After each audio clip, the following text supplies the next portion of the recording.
നമസ്കാരം. മലയാളി വാർത്തയിലേക്ക് സ്വാഗതം. അവസാന നിമിഷം നോക്കുമ്പോൾ ആദ്യ 2 റൗണ്ടും എണ്ണി നോക്കുമ്പോൾ മുഖ്യമന്ത്രി പിണറായി വിജയൻ ഏകദേശം 2000 പരം വോട്ടുകൾക്ക് പിന്നിലാണ് എന്നുള്ള ഒരു വാർത്തയാണ് പുറത്തു വരുന്നത്. എന്നാൽ സെഞ്ചുറി അടിച്ചിരിക്കുന്നു UDF എന്നുള്ള വാർത്ത കൂടി വരുന്നുണ്ട്. പക്ഷേ ആദ്യഘട്ടത്തിൽ മുന്നിലായിരുന്ന VD സതീശൻ അല്പസമയം മുൻപ് 2 ഇടങ്ങളിൽ, അതായത് 2 ഇടങ്ങളിലെ വോട്ടുകൾ എണ്ണി തീർത്തപ്പോൾ പിന്നിലായിരുന്നു അദ്ദേഹം. പക്ഷേ ഈ VD സതീശൻ മുന്നിലേക്ക് കുതിപ്പ് ഇപ്പോൾ ഇതാ തുടരുകയാണ്. 100 സീറ്റുകളിലേക്ക് കാര്യങ്ങൾ എത്തി നിൽക്കുന്നു എന്ന ഘട്ടമാകുന്നു. എന്തായാലും VD സതീശൻ ഇതാ മുന്നിലേക്ക് വീണ്ടും കുതിക്കുകയാണ്. 6 ബിന്ദു അടക്കമുള്ളവർ പിന്നിലേക്ക് പോകുന്നു.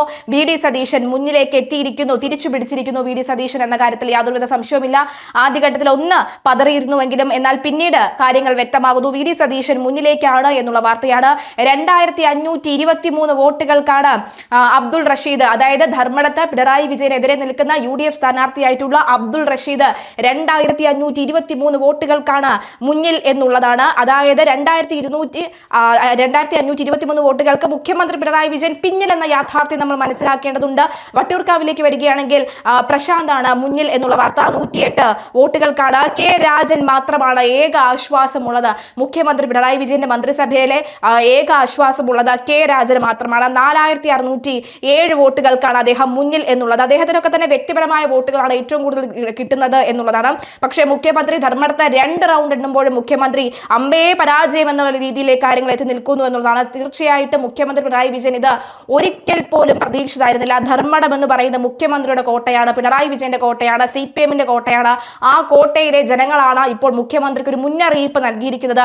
ഈ സ്വഭാവം തുടരുകയാണെങ്കിൽ തീർച്ചയായും നിങ്ങൾ ഇങ്ങനെയുള്ള സ്വഭാവത്തിൽ ആരെങ്കിലും ഇനി വരാൻ ഉദ്ദേശിക്കുന്നുണ്ടെങ്കിൽ തീർച്ചയായും നിങ്ങൾ അമ്പയെ എന്നുള്ളതിന്റെ ഏറ്റവും വലിയ തെളിവാണ്. 2ാം റൗണ്ടിൽ മുഖ്യമന്ത്രി പിണറായി വിജയന്റെ മണ്ഡലത്തിൽ എണ്ണുമ്പോൾ മുഖ്യമന്ത്രി പിന്നിലേക്ക് പോകുന്ന ഒരു സാഹചര്യമുണ്ട്. പക്ഷേ ശബരിമല വിഷയം അടക്കമുള്ളവ നിലനിന്നിട്ടും കെ സുരേന്ദ്രൻ അടക്കമുള്ളവർ മുന്നിൽ നിൽക്കുന്നു. അത് മാത്രമല്ല ശബരിമല സ്വർണ്ണക്കൊള്ള അടക്കമുള്ളവ നിൽക്കുമ്പോൾ കടകംപള്ളി സുരേന്ദ്രൻ 885 വോട്ടുകൾക്ക് മുന്നിൽ എന്നുള്ള ഒരു വാർത്തയാണ് പുറത്തു വരുന്നത്. തൃത്താലയിൽ MP രാജേഷ് പിന്നിൽ എന്നുള്ള ഒരു വാർത്ത ഇപ്പോൾ വരുന്നുണ്ട്. അതായത് UDF സെഞ്ചുറി അടിച്ചിരിക്കുന്നു എന്ന കാര്യത്തിൽ സംശയമില്ല. UDF സെഞ്ചുറി അടിക്കുമ്പോൾ തീർച്ചയായും മുഖ്യമന്ത്രി പിണറായി വിജയൻ ഒരു ചങ്കെടുപ്പ് പ്രതിപക്ഷ നേതാവായി താൻ ഉണ്ടാകുമെന്ന് കരുതുമ്പോഴും താൻ ഇല്ല എന്നുള്ള യാഥാർത്ഥ്യമാണുള്ളത്. മുഖ്യമന്ത്രി പിണറായി വിജയനെ തോൽപ്പിക്കുകയാണെങ്കിൽ ഈശ്വര CPM-ന് അറ്റാക്ക് വന്നില്ലെങ്കിൽ അതിശയമുള്ളൂ, മുഖ്യമന്ത്രിക്ക് അറ്റാക്ക് വന്നില്ലെങ്കിൽ അതിശയമുള്ളൂ. അതോടുകൂടി രാഷ്ട്രീയ വനവാസത്തിലേക്ക് മുഖ്യമന്ത്രിയായിരിക്കുമോ അല്ലെങ്കിൽ നമ്മുടെ മുൻ മുഖ്യമന്ത്രിയായ മുഖ്യമന്ത്രി പിണറായി വിജയൻ പോകുമോ എന്നുള്ള വമ്പിച്ച ഒരു പ്രഖ്യാപനത്തിലേക്ക് കാര്യങ്ങൾ എത്തി നിൽക്കുമോ എന്നുള്ളതാണ് നമ്മൾ കണ്ടറിയേണ്ടത്. NDA 4 എന്നുള്ള കണക്ക് തുടരുകയാണ്. ചിഞ്ചുറാണി അടക്കമുള്ളവർ പിന്നിലാണ്.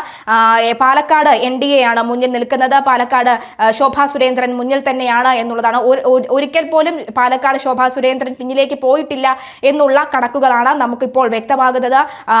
അങ്ങനെ നിരവധി കാര്യങ്ങളിലേക്ക് വരുമ്പോൾ കാര്യങ്ങൾ കൂടുതൽ വ്യക്തമാകുന്നു. തീർച്ചയായിട്ടും മുന്നിലാണ് എന്നുള്ളതാണ്. KPCC-യിൽ ആഘോഷം തുടങ്ങിക്കഴിഞ്ഞു എന്നുള്ള വാർത്ത ഇതാ പുറത്തു വരികയാണ്. എന്തായാലും UDF സെഞ്ചുറി അടിച്ചിരിക്കുന്നു. സെഞ്ചുറി തിളക്കത്തിൽ UDF സതീശൻ പിന്നിലായിരുന്നുവെങ്കിലും ഇപ്പോൾ ഇതാ കുതിച്ചു മുന്നിലേക്ക് എത്തുന്നു. NDA 1 മുതൽ 5 വരെ എന്നുള്ളത് കൃത്യമായി എക്സിറ്റ് പോൾ ഫലങ്ങൾ കൃത്യമാകുന്നു എന്ന കാര്യത്തിൽ യാതൊരുവിധ സംശയവുമില്ല. എക്സിറ്റ് പോൾ ഫലങ്ങളെ പോലും അപ്രത്യക്ഷമാക്കിക്കൊണ്ട് മുഖ്യമന്ത്രി പിണറായി വിജയൻ ധർമ്മടത്ത് തോൽക്കുന്നു എന്നൊരു വാർത്ത കൂടി വരാൻ ഇനി അല്പസമയം മാത്രമേ ബാക്കിയുള്ളൂ.